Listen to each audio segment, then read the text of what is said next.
Selamat datang channel Trading for Better Life. Di video ini saya coba analisa satu emiten cara pergerakan saat ini kembali melemah dan ternyata pengendalinya sudah mulai distribusi di harga bawah.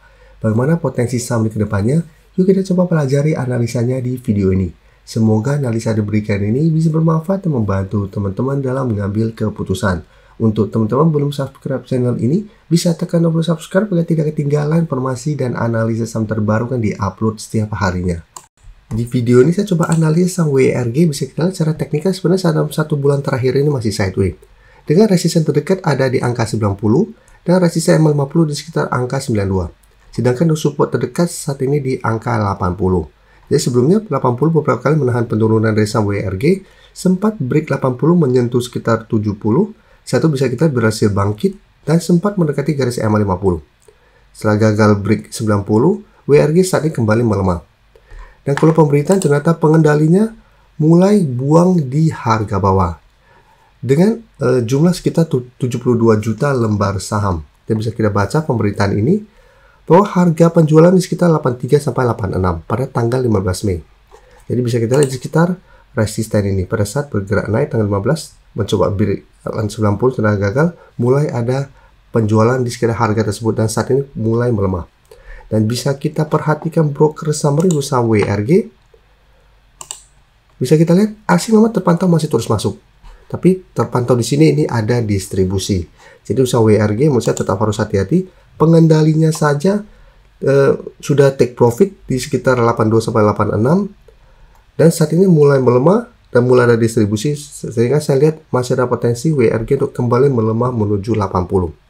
Jadi untuk saham ini apabila teman-teman mau entry, menurut saya harus sangat disiplin, ini sangat beresiko. Karena pengendalinya saya tidak percaya sama saham ini, mulai menjual. Apabila kita entry, takutnya ini masih ada potensi melemah. Dan lebih oke, tunggu di sekitar angka 80, karena 80 beberapa kali terpantau masih merupakan support lumayan kuat. Apabila masih bisa bertahan dari rebound, baru coba ikut entry. Karena ingat apabila mengetes 80 ternyata tembus, ada potensi kembali menuju 70. Dan secara teknikal, walaupun dalam satu bulan terakhir ini sideways, ingat secara teknikal tren jangka menengah ini masih belum oke karena masih berada di bawah garis MA50 150. Jadi untuk yang sudah punya atau ingin coba entry saham ini harus lebih disiplin karena pergerakannya musuh lumayan lihat. Oke, sekarang kita akan coba lihat saham TIS. Ini saya update. Saham TIS bisa kita lihat secara teknikal saat ini masih oke karena sudah berhasil naik di atas garis MA50 150. 2 minggu ini memang masih kesulitan untuk naik di atas 1200. Jadi pada kenaikan hari Jumat hampir 5% ke 1175, TIS sempat kembali naik mengetes 1200. Tapi kembali gagal break atau gagal naik pada saat penutupan kembali melemah ke sekitar harga 1175. Sedangkan untuk support terdekat saat ini ada harga 1100 dan support 50 150 di sekitar harga 1050. Jadi secara teknikal sebenarnya masih oke walaupun mulai sideways dan melemah. Tapi jika kita perhatikan broker summary untuk saham TIS, bisa kita perhatikan asing masih terus keluar. Satu minggu ini distribusi asing lumayan besar, dan jika kita lihat broker summary pun kenaikan 4% lebih ini tidak ada akumulasi. Malah terlihat ada sedikit distribusi. Jadi untuk saham TIS, karena belum ada akumulasi dan saat ini masih gagal break 1200, teman-teman harus perhatikan pergerakannya hari Senin atau satu minggu ke depan. Apabila satu minggu ke depan TIS mencoba naik dari 1200 masih gagal, tetap secara pergerakan masih akan sideways untuk tren jangka pendek, masih ada potensi untuk kembali melemah ke 1100 sampai garis EMA 150. Jadi untuk yang sudah punya di harga bawah dan ingin coba swing, tetap pertimbangkan jadikan 1200 untuk target take profit apabila TIS ternyata kesulitan untuk naik di atas 1200 minggu depan. Atau hold saya terus selama TIS tidak turun bawah garis EMA 150 apabila memang teman-teman sudah punya di harga bawah. Jadi untuk yang ingin coba pantau the entry, bisa buy on breakout atau apabila gagal break sebaiknya saya coba tunggu di 1050 sampai 1060 untuk entry di harga bawahnya. Sekarang saya coba update juga pergerakan dari saham GoTo. Saham GoTo bisa kita lihat secara teknikal saat ini kembali kurang oke. Dan bisa kita perhatikan angka 85 sampai 88 masih merupakan resisten kuat untuk saham GoTo. Jadi sempat saya bahas pada live stream dengan teman-teman member. Saya jelaskan jadikan zona ini untuk target take profit walaupun GoTo mulai membaik. Kan bisa kita lihat beberapa kali sebelumnya juga mencoba break selalu gagal dan kembali melemah. Salah satu sentimen pelemahan GoTo karena memang Grab membantah akan merger dengan GoTo. Setelah itu bisa kita perhatikan setelah kalau pemberitaan itu GoTo sampai saat ini masih terus melemah dan sekarang mencoba untuk break garis EMA 150 di angka 76. Memang cara candle ini belum terkonfirmasi break, tapi secara pergerakan sudah bisa kita lihat cara candle merah sudah sangat solid. Jadi hati-hati apabila hari Senin terkonfirmasi break garis EMA 150, maka secara teknikal GoTo akan mulai downtrend lagi dan target penurunan terdekat di 70 sampai 68. Dan jika kita perhatikan broker summary untuk saham GoTo, bisa kita lihat di sini asing memang terpantau satu minggu ini mulai masuk dengan jumlah lumayan besar.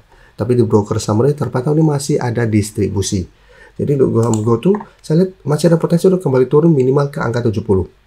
Jadi apabila teman-teman ingin coba spekulatif buy saham GoTo, coba tunggu di zona 68 sampai 70. Apabila GoTo minggu depan mengetes zona ini bisa bertahan dari rebound, bisa coba spekulatif buy. Ini kenapa spekulatif buy? Karena bisa saja hanya technical rebound sementara setelah turun satu minggu terakhir ini. Jadi apabila kita dapat sekitar 68 sampai 70, pertimbangkan jadikan garis EMA 150 di angka 76 untuk target swing atau target take profit. Kita bisa saja setelah berhasil rebound, tertahan di garis EMA 150 kembali melemah. Atau hold satu selama GoTo tidak turun bawah 68. Dan sebelum juga sempat menyentuh sekitar 68, GoTo masih bisa bertahan dari rebound kembali. Tapi tetap lebih aman adalah jadikan garis EMA 150 untuk target swingnya. Jika terpantau masih gagal naik, secara teknikal GoTo masih ada potensi untuk sideways cenderung downtrend. Sekarang saya coba update lagi saham EMTK. EMTK bisa kita lihat satu minggu ini kembali melemah, masih gagal break harga 600 yang memang merupakan resisten kuat. Sekarang berada di sekitar support 565. Dan jika kita perhatikan broker summary untuk EMTK pada perdagangan hari Jumat, asing terpantau juga masih masuk. Dan di broker summary terpantau ini ada sedikit distribusi. Jadi untuk EMTK, menurut saya masih bisa coba dipantau untuk entry. Karena secara teknikal untuk tren jangka menengah masih oke, masih berada di atas garis EMA 50 dan garis EMA 150. Garis EMA 50 masih di sekitar 545, garis EMA 150 di sekitar 525. Dan minggu depan saya lihat EMTK masih ada potensi untuk kembali turun mendekati garis EMA 50. Jadi untuk entry lebih oke menurut saya adalah coba tunggu di sekitar 545 sampai 550. Apabila minggu depan masih lanjut turun, ini kesempatan untuk kita coba pantau di sini. Apabila masih bisa bertahan dari rebound, masih menarik untuk coba entry. Dan jika terpantau terhadap hari Senin, EMTK tidak turun menyentuh garis EMA 50, baru di sekitar 560 sudah mulai rebound. Ini juga sebenarnya masih bisa coba entry di target harga ini, karena ini masih berupa daerah support. Tapi jarak dengan 600 lumayan dekat, pertimbangkan untuk swing di sekitar 600. Jadi tetap pertimbangkan untuk take profit apabila EMTK masih kesulitan untuk break 600 yang merupakan resisten kuat ini. Saya sebelumnya juga beberapa kali mencoba break 600 dan ada gagal kembali ke garis EMA 50. Tapi karena garis EMA 50 150 masih kuat, EMTK masih bisa bertahan dan rebound kembali mencapai resisten lebih tingginya di 630 sampai 650. Jadi untuk yang sudah punya di harga atas maupun harga bawah, EMTK masih bisa di hold selama masih kuat di atas garis EMA 50 150 ini. Sebelum saya lanjut analisis saham berikutnya, saya ingin memberikan sedikit informasi bahwa saat ini channel YouTube Trading for Better Life sudah mempunyai fitur membership. Jadi fitur membership ini apabila teman-teman mau join, bisa tekan tombol join ini. Bisa kita lihat di sini. Cukup dengan 29.900 atau 30.000 per bulan, teman-teman akan menjadi bagian atau member dari channel YouTube Trading for Better Life. Jadi teman-teman bantu mensupport channel ini. Dan dengan menjadi member, teman-teman akan mendapatkan live streaming setiap hari Minggu pada jam 9 malam. Untuk informasi lebih lanjut, teman-teman bisa pelajari di video ini. Terima kasih telah menonton video ini. Like dan share video ini bila bermanfaat bagi teman-teman, dan support channel ini dengan cara tekan tombol subscribe agar channel ini bisa makin berkembang dan bisa membantu lebih banyak orang lagi. Terima kasih.